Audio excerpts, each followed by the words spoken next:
Is there like one or two threads you really wish everyone could see more clearly than they do because they're not history teachers? The desire, power is both magnetic and in terms of its attraction, and also there's a tendency of the powerful to want to pursue that power and wealth eventually for their own end and not for the end of the governed. And so the more that we are able to hold in check the powerful, and the more that we are able to love our neighbor, then those two different pursuits, can strengthen society. Power even corrupted King David. He was a horrible husband and a horrible father.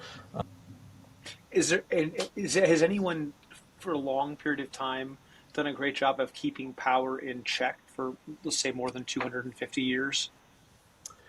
The early Roman Republic was brilliant in that. I think they had set up the a separation of powers beautifully because they hated and despised the tyrants of the kingdom of Rome that came before them, and it hadn't gotten to the point where there was eventually the Republic of Rome gets to a point that I label for my students might makes right.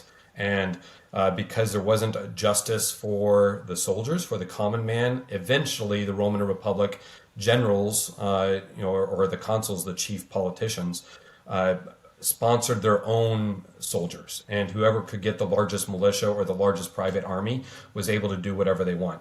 Cincinnatus is what the city of Cincinnati is named after here in the United States.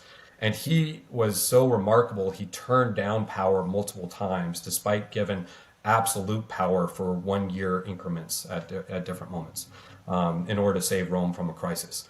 It's hard to imagine.